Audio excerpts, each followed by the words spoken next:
Hey, what's up, you guys? So welcome to the full review of the Invicta 1953 as well as the subscriber giveaway. So it's going to be super simple to win this watch. All you need to do is be a subscriber, obviously, and then make a comment to this video that says a 1953. And then on August 22nd, I'm going to randomly select a winner and they will receive this watch. So let's go through the regular review. We're going to do specifications, pros, cons, and then if this watch, if I think it's worth the money. So specifications. All right. Well, first off, this design of this watch is not original. This is an homage / copy of the original Submariner. So that's kind of where this came from. And it's kind of the reference, the 1953. But you are looking at a 40 millimeter case, a 49 millimeter lug to lug. It's 14 millimeters thick, and then you have a 20 millimeter lug width here. Overall, the case is brushed along the top. And then you have this high polished chamfer that goes down both sides, and then it's brushed along the sides. You do have the lugs do curve down, which helps the wearability. And then on the opposite side, you have a crown, no crown guards, screw down crown. It is actually signed, and it has some nice knurling on it, and it's very easy to operate due to the fact that there's no crown guards. The bracelet is 20 millimeters. It's 3-link, all brush, and it does taper down slightly to 18 millimeters. And then you have a signed or a stamped, I guess, Invicta clasp. It's got the safety catch, and then it's not push to plant. You just kind of pull down. I don't know what the name for that is, but you do have pressed metal in here, and then you do have 4 micro positions, which is nice because it helps you get a good fit. So on the case back, you do have an exhibition case back. This is a screw down case back. And you can see this is the Seiko NH35. This is a 21,600 beat per hour, 40-hour power reserve, hacking, hand winding movement. And you can see Invicta with their classic yellow has signed the rotor there, Invicta Watch Group. And then there's some information around the edge, the model number. It says, say, water resistance to 200 meters, Invicta, and stainless steel.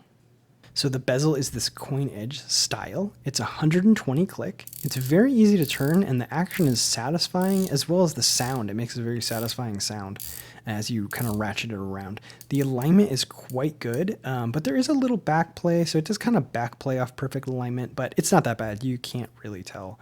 The insert is aluminum, and it's matte, and it goes really well with the matte finish of this dial. So the dial is this nice matte finish.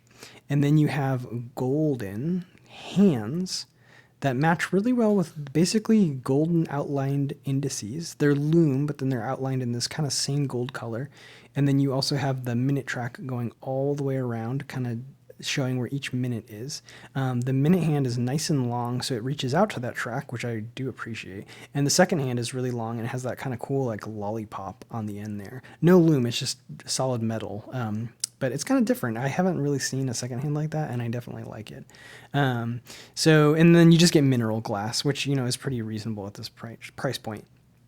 So that's the specifications of the watch. Let's go into the pros and the cons. So for pros, well, one, the simplicity of this Invicta watch. You know, the Pro Diver is a really good choice. It also has the NH35 movement, but they write Invicta. They carve it into the side of the case. It's a little much. It's not kind of what I would want on a watch, and they really kept the branding to this watch to a pretty good minimum. I mean, there's the Invicta on the clasp. The rotor is signed, and it is yellow. But on the dial, all you have is Invicta at the 12 o'clock and then 1953 automatic at the 6 o'clock. It's perfectly symmetrical. You have no date. So it's just the balance of the watch is really nice. I really like what they did with this one, especially now with the over branding that they do on a lot of their other watches. You have this very cool vintage style, and it's a really affordable way to get kind of a vintage style watch. You know, even Seiko has recently done their remake of the 62 Moss and the Captain Willard, and they're like $1,200. So it's nice that you can get a watch for about $100 that's kind of got that vintage style without having to pay kind of that mid-level premium that they're kind of seeming to push all of those into, which is unfortunate. And then it's, not expensive. So I got this for, I think, $109. Unfortunately, it seems like they're sold out everywhere. So that's probably the first con. But I think you're definitely getting value for money. So cons, The Lume is not that great. I think I will do a Lume shot against my current reigning champion, which is the Orient Kamasu, but it's just not very bright and it doesn't last very long. So if you're a Lume junkie, this one's probably going to disappoint you. And then the other thing is the two other negatives are the clasp is a little bit, it's kind of the weakest feeling part of the watch. It doesn't feel like quality to me. I don't really like when you just have to do one of these pull downs. Maybe it'll break in over time, but I prefer like a push to plant. This part of the watch, the bracelet is actually fine, but the clasp just feels kind of cheap. And then last but not least, the screw down action, I kind of never had this problem before. I'm usually always pretty careful about back playing until I can feel the threads drop. But this guy is a little bit hard to get engaged right, and I think I did start to screw it in once, and it kind of cross-threaded, which was really scary and unfortunate. It didn't really ruin it or anything, but now on this one, I'm very especially careful about first pushing in and then kind of rolling backwards until I feel those threads drop, and then switching directions and engaging it. And every time I do it like that, it's fine, but I'm very careful about this one. It's kind of the first crown that I've been worried about cross-threading, and I don't know if that's the quality of the screw portion that they did there, or the milling or the tolerance or something like that. I could have just got unlucky and cross-threaded it a little bit, but so that's kind of a negative for me. It doesn't inspire me with a lot of confidence. I'm kind of careful about it. So overall, is this thing worth the money? Yes, I think it's definitely worth the money if you can get your hands on it. It looks great. You have a nice quality automatic movement in here, screw down crown, 200 meters water resistance, good bezel action. You're really just kind of suffering on the Lume, and I would say the clasp and potentially the crown. So I would definitely give it my seal of approval. So I'll go ahead and get this on a wrist shot, and then we'll do a Lume shot. So here it is on my 6 3/4 inch wrist, and you can see you have 40 millimeter case diameter, and then that 49 millimeter lug to lug. It is long, but the lugs do curve down, and the bracelet folds right over, so it is super comfortable on wrist. It really hugs the wrist. It feels right, and I think this size is going to be a sweet spot for a wide variety of wrist sizes.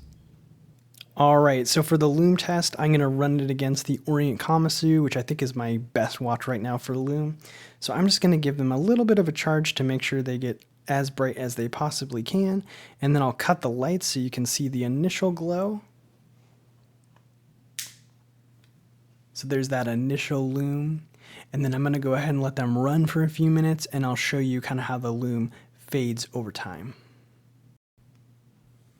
Well, I didn't have to wait long. It's only been about a minute, and you can see that the Invicta Lume is just not hanging on. The Kamasu is still quite bright, but yeah, the Invicta Lume on this watch just can't compete. So if that's something that's important to you, keep that in mind.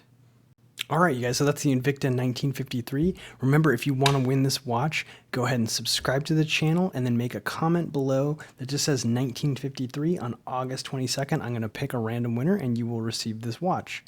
I think this is a great watch from Invicta. I really hope that they keep making this one in particular, because it seems like you cannot find it, but hopefully the sales on this one inspires them to do other things that, that aren't the classic larger size Invicta with a lot of the branding, but something maybe from their, more historical lineup. That'd be great to see. All right, guys, as always, if you enjoy the channel, please subscribe, and I'll see you next time.